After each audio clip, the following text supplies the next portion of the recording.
Okay, so Susan, you're going to be displaying your crafts at the Douglas Art Gallery all the month of January. Yes. Uh, how long have you been in the business?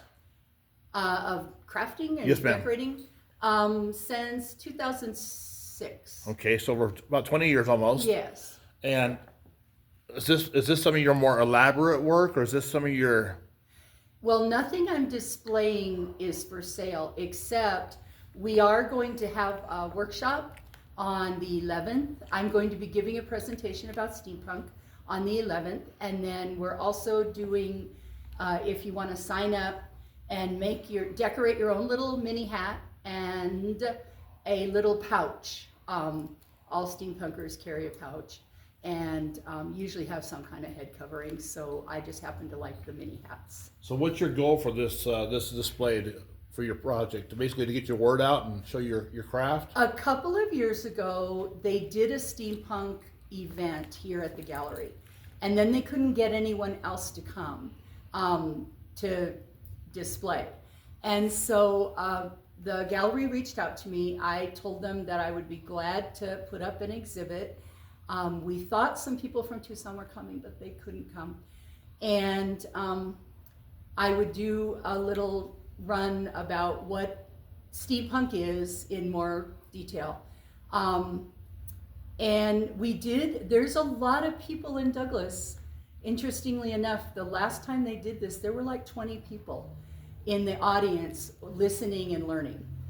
So there are people here who are interested in steampunk fantasy, and that's what we're hoping to do, is just get the word out. I'll tell them about the conference this year, and we'll make crafts if they want to pay the money to get the materials. So real quickly here, let's talk about some of the designs you have here. Is there any one of these that's really your favorite? Probably that one. Let's go over here and Yes. you tell me about this outfit here, Susan. Okay. A couple of years ago, we did an over the rainbow theme.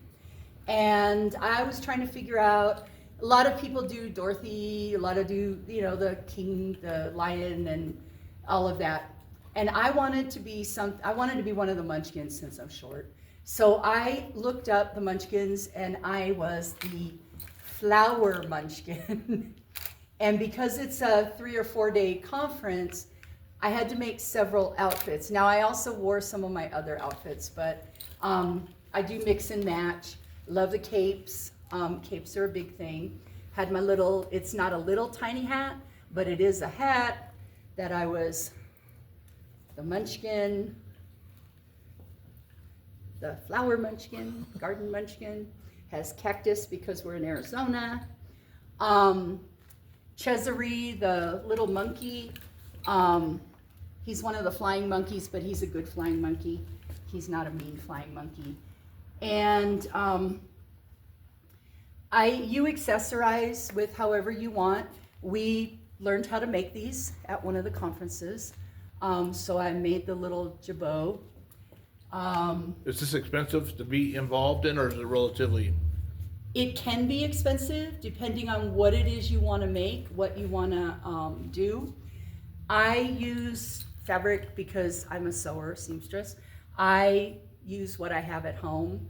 I've had lots of interesting fabrics and put things together. A lot of things that I use come from the Dollar Tree. That came from the Wicked play one time, the monkey. And then I use jewelry that I've had in my jewelry box for years that I never wear, so I throw it in on the costumes. So anybody wanting to sign up for this workshop on Saturday, how do they do it? They can call the gallery or come in and put their $15. It's $15 for the materials.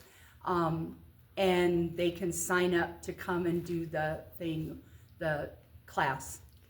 All right. Well, we invite people to come down to the Douglas Art Gallery Saturday, January 11th from 10 to 1, right? Yes. And your work will be on display here, I think, Tuesday through Friday or Tuesday through Saturday. Yes. Whenever they're open, you can come in. The hours will be inside the story.